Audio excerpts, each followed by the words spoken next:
Hello बच्चों, welcome back to my channel entire study. So बच्चों, कैसे हो आप सब? आई होप आप लोग अच्छे होंगे। तो बच्चों, अगर आपने भी Jawahar Navodaya Vidyalaya class 6 entrance exam के लिए फॉर्म अप्लाई किया है, अगर आप भी एग्जाम देने वाले हैं तो इस वीडियो को पूरा जरूर देखना। इस वीडियो में हम लेकर आए हैं मैथ का टॉप 10 क्वेश्चन। मैथ का टॉप 10 क्वेश्चन हम लेकर आए हैं जो कि भाज्य और अभाज्य संख्या से रिलेटेड है। इस तरीके का क्वेश्चन जो है हर साल एग्जाम में पूछे जाते हैं, और जो भी प्रश्न हम लेकर आए हैं ये सारे प्रीवियस ईयर में, मतलब पिछले साल पूछे जा चुके हैं। तो इस बार भी ये प्रश्न पूछा जाएगा, तो इसलिए वीडियो को पूरा ध्यान से देखना और वीडियो को थोड़ा सा भी स्किप मत करना। बस 5 मिनट में वीडियो खत्म हो जाएगा, तो 5 मिनट थोड़ा ध्यान दोगे तो आपका 5 नंबर का काम हो जाएगा। तो इसलिए वीडियो को पूरा जरूर देखना, वीडियो को लाइक कर देना, और चैनल को अभी तक सब्सक्राइब नहीं किए हो तो चैनल को सब्सक्राइब कर लेना। चलिए वीडियो को स्टार्ट करते हैं। तो यहाँ पे देख सकते हो पहला जो प्रश्न है हमारा क्या दिया हुआ है। पहला जो प्रश्न है दिया है 2 अंकों की सबसे बड़ी अभाज्य संख्या तथा सबसे छोटी विषम अभाज्य संख्या का गुणनफल है। तो यहाँ पे सबसे पहले हम जान लेते हैं कि भाज्य संख्या क्या होता है और अभाज्य संख्या क्या होता है। तो देखो, अभाज्य संख्या किसे कहते हैं सबसे पहले हम जान लेते हैं। तो अभाज्य को अभाज्य संख्या भी बोला जाता है, या एग्जाम में पूछ लेता है ऋण संख्या भी बोलता है। ऋण संख्या भी बोलता है या अभाज्य संख्या। तो आपको ये दोनों चीजें याद रखना है। अगर अभाज्य पूछे या ऋण पूछे, कुछ भी पूछ सकता है, तो इसको ध्यान देना है। और इसको इंग्लिश में क्या बोलते हैं? प्राइम नंबर बोलते हैं इसको, इंग्लिश में प्राइम नंबर बोलते हैं इसको। तो आप इंग्लिश से भी पकड़ सकते हो इसको। तो अभाज्य संख्या किसे कहते हैं? जैसे 2 हो गया, 3 हो गया, 5 हो गया, 7 हो गया, 9 नहीं होगा, 11 होगा, 8 भी नहीं होगा। तो देखो, ऐसी संख्या जिसका सिर्फ 2 फैक्टर हो, जो सिर्फ 2 संख्या से कट जाए, जिसमें सिर्फ 2 संख्या से पूरा पूरा भाग लग जाए, उसे अभाज्य संख्या कहते हैं। और भाज्य संख्या किसे कहते हैं उसके बारे में भी हम जानेंगे। तो सबसे पहले हम यहाँ पे अभाज्य संख्या के बारे में जानते हैं। जैसे देखो, यहाँ पे 2 है ना, तो 2 को यहाँ पे हम कटा के देखेंगे तो 1 से कटेगा और 2 से कटेगा, तो इसका 2 फैक्टर आ रहा है। अगर 3 को कटाएंगे तो 3 1 से कटेगा और 3 से भी कटेगा, तो इसका भी 2 फैक्टर आ रहा। अगर 5 को कटाएंगे तो 5 का 1 फैक्टर होगा और 5 होगा। मतलब जिसका 2 फैक्टर हो, सिर्फ 2 फैक्टर हो, वो संख्या अभाज्य संख्या कहलाती है या ऋण संख्या कहलाती है। लेकिन यहाँ पे भाज्य संख्या देखें तो भाज्य संख्या किसे कहते हैं? तो भाज्य संख्या या इसे इसे हम क्या बोलते हैं? इसे यौगिक संख्या भी आपसे पूछ सकता है एग्जाम में। यौगिक, भाज्य या यौगिक। और इसका इंग्लिश जो होता है, इंग्लिश होता है कंपोजिट नंबर। कंपोजिट नंबर, तो इसके इंग्लिश से भी आप पकड़ सकते हो, भाज्य संख्या या यौगिक संख्या होता है, इसको इंग्लिश में कंपोजिट नंबर बोलते हैं। तो कंपोजिट नंबर या भाज्य संख्या उसे कहते हैं जिसका 2 से ज्यादा फैक्टर हो। जैसे यहाँ पे हमारा हो गया 4, 4 का फैक्टर देखेंगे तो 1 हो जाएगा, 1 से भी कटेगा, 2 से भी कटेगा, 2 दूनी के 4, 4 खुद 4 से भी कटेगा।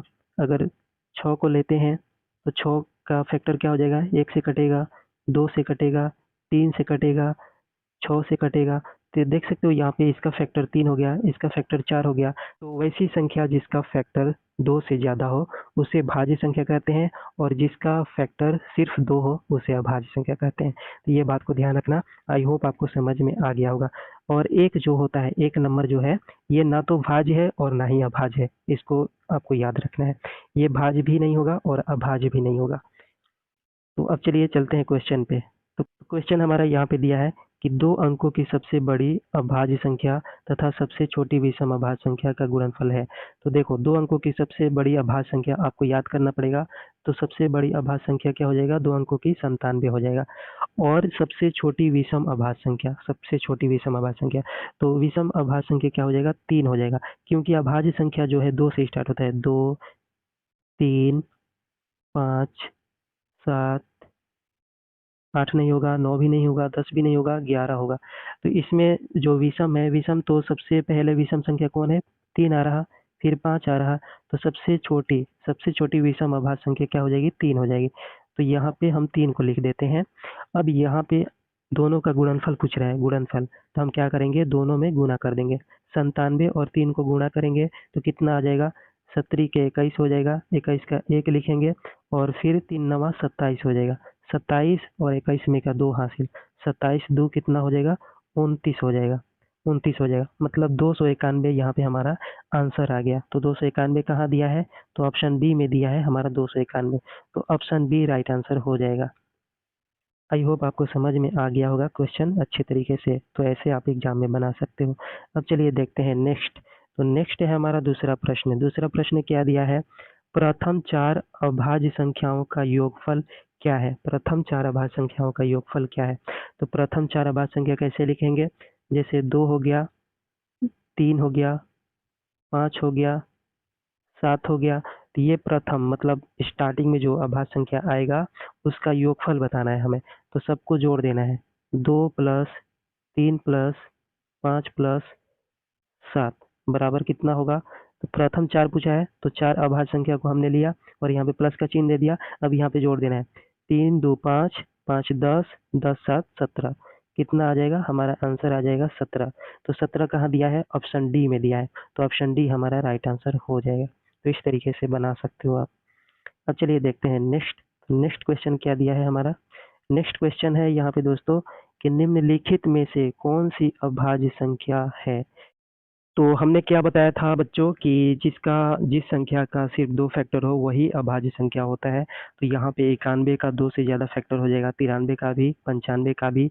जो 97 है मैंने जैसा कि बताया कि 97 जो है 2 अंकों की सबसे बड़ी अभाज्य संख्या है। तो 97 यहाँ पे हमारा ऑप्शन जो है ये राइट आंसर हो जाएगा। निम्नलिखित में से कौन सी अभाज्य संख्या है? तो 97 जो है ये एक अभाज्य संख्या है। तो ये हमारा राइट आंसर हो जाएगा। अब चलिए देखते हैं नेक्स्ट। तो नेक्स्ट क्या दिया है? नेक्स्ट है हमारा 4 नंबर प्रश्न। 1 से 50 के बीच कितनी अभाज्य संख्याएं हैं? 1 से 50 के बीच कितनी अभाज्य संख्याएं हैं? तो यहाँ पे दोस्तों आपका राइट आंसर हो जाएगा ऑप्शन ए 15। 1 से 50 तक 15। 1 से 50 तक कितनी अभाज्य संख्याएं हैं दोस्तों? 15 होती है। और 50 से 100 तक, 50 से 100 तक जो है 10 अभाज्य संख्याएं होती है। और 1 से अगर 100 तक पूछ दे तो 1 से 100 तक 15 10 25 दोनों को जोड़ देंगे, दोनों को मिला के 25 हो जाएगा। अगर 1 से 50 तक पूछे तो 15 होगा। अगर 50 से 100 तक पूछे तो 10 होगा। अगर 1 से 100 तक पूछे तो दोनों को जोड़ देना है, 25 अभाज्य संख्याएं हो जाएगी। तो ये आपको ध्यान देना है, आपको याद रखना है। यहाँ पे हमारा राइट आंसर 1 से 50 के बीच में 15 अभाज्य संख्याएं होगी, आपको याद रखना है। अब चलिए देखते हैं नेक्स्ट। तो नेक्स्ट क्वेश्चन है हमारा 5 नंबर प्रश्न है। क्या है दोस्तों? प्रथम 2 अभाज्य संख्याओं का योग है।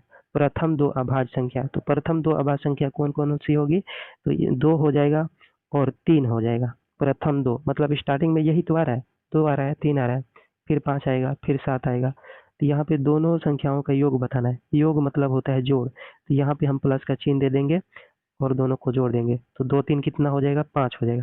अब ऑप्शन बी में दिया है 5, तो ये हमारा राइट आंसर हो जाएगा ऑप्शन बी। तो इस तरीके से बहुत आसानी से आप बना सकते हो क्वेश्चन। अब चलिए देखते हैं नेक्स्ट। नेक्स्ट क्वेश्चन क्या है दोस्तों? नेक्स्ट क्वेश्चन है हमारा 6 नंबर प्रश्न है। वह अभाज्य, देखो यहाँ पे आ गया ना रूढ़। रूढ़ संख्या, रूढ़ मतलब रूढ़ बोलते हैं ना, बहुत टेढ़ होता है, जो सिर्फ 2 आदमी का बात मानता है।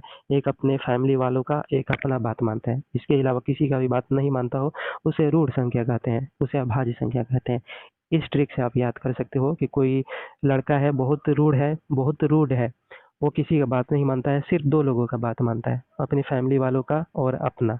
तो जो वैसी संख्या जिसका सिर्फ 2 फैक्टर हो, जो सिर्फ 2 संख्या से कटे, जो सिर्फ 2 लोगों का बात मानता हो, उसे ऋण संख्या या अभाज्य संख्या कहते हैं। तो यहाँ पे वह अभाज्य संख्या बताइए जो सम और अभाज्य हो, सम और अभाज्य हो। तो यहाँ पे अभाज्य संख्या को हम लिखते हैं। तो 2 होता है, 3 होता है, 5 होता है, 7 होता है, 11 होता है। तो यहाँ पे दोस्तों सम, इसमें से सम कौन है? तो सम है 2, जो 2 है ये सम है। तो यही आपका राइट आंसर हो जाएगा ऑप्शन ए। मतलब 2 एक ऐसी संख्या है, वो सम है और अभाज्य भी है। तो सम अभाज्य संख्या 2 हो जाएगा आपका। अब चलिए देखते हैं नेक्स्ट। तो नेक्स्ट क्या दिया है दोस्तों? नेक्स्ट है हमारा 7 नंबर प्रश्न।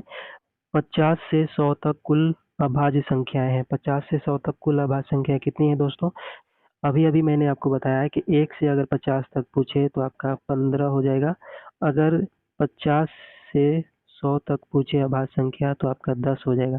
तो यहाँ पे आपका 10 हो जाएगा, लेकिन यहाँ पे ऑप्शन में कोई भी 10 नहीं दिया गया है।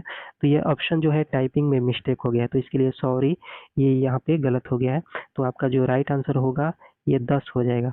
10 जो है आपका राइट आंसर हो जाएगा। ऑप्शन में आपको 10 मिलेगा तो उस पे टिक कर देना। 50 से 100 तक 10 होती है और 1 से 100 तक पूछ दे तो दोनों को मिलाकर 25 हो जाएगा। 25 अभाज्य संख्याएं हो जाएगी। अब चलिए देखते हैं नेक्स्ट। तो नेक्स्ट क्वेश्चन क्या है दोस्तों? नेक्स्ट है हमारा 8 नंबर प्रश्न कि निम्नलिखित में से कौन सी संख्या अभाज्य नहीं है। अब इसमें बताना है कि कौन सी संख्या अभाज्य नहीं है, मतलब भाज्य है, कौन सी संख्या भाज्य है। तो यहाँ पे देखेंगे तो ऑप्शन ए में क्या दिया है? 19 दिया है। तो 19 क्या है? 19 एक अभाज्य संख्या है, इसका सिर्फ 2 फैक्टर होगा। 23 भी है, ये भी एक अभाज्य संख्या है और 29 भी है तो ये भी एक अभाज्य संख्या है। तो अब बचा हमारा यहाँ पे डी। डी मतलब ऑप्शन डी में 33 दिया है। तो 33 जो है एक अभाज्य संख्या नहीं है, ये भाज्य संख्या होगी, क्योंकि इसका जो फैक्टर होगा एक 2 से ज्यादा फैक्टर इसका होगा। 1 से भी कटेगा, 3 से भी कटेगा, 11 से भी कटेगा, तो इसका फैक्टर 2 से ज़्यादा होगा, तो ये अभाज्य संख्या नहीं है, ये भाज्य संख्या है। तो इस तरीके से आप पहचान सकते हो। अब चलिए देखते हैं नेक्स्ट। तो नेक्स्ट क्वेश्चन है हमारा दोस्तों 9वां नंबर प्रश्न है, 2 अंकों की सबसे छोटी अभाज्य संख्या कौन सी है? 2 अंकों की सबसे छोटी अभाज्य संख्या। तो 2 अंकों की सबसे छोटी अभाज्य संख्या क्या होगा दोस्तों? तो इसमें ऑप्शन ए में दिया है 10, तो 10 तो नहीं होगा। 10 जो है ये एक सम संख्या है और इसका फैक्टर जो है 2 से ज़्यादा फैक्टर होगा, तो ये अभाज्य संख्या नहीं है।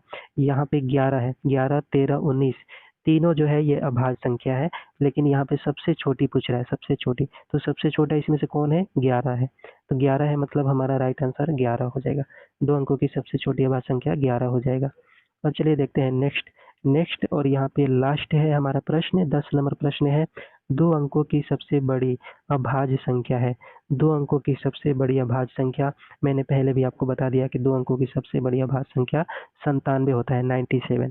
तो ये आपका राइट आंसर ऑप्शन सी हो जाएगा। तो इस तरीके से आप ऐसे प्रश्नों को हल कर सकते हैं। तो अपने दोस्तों के साथ भी शेयर कीजिए, अपने रिश्तेदारों के साथ भी शेयर कीजिए और अभाज्य और भाज्य वाले क्वेश्चन जो है इस तरीके से आप सीख सकते हैं सॉल्व करना। सो आई होप आपको ये वीडियो पसंद आई होगी। वीडियो पसंद आई तो लाइक कर देना, चैनल को सब्सक्राइब करके बेल आइकन को प्रेस कर लेना।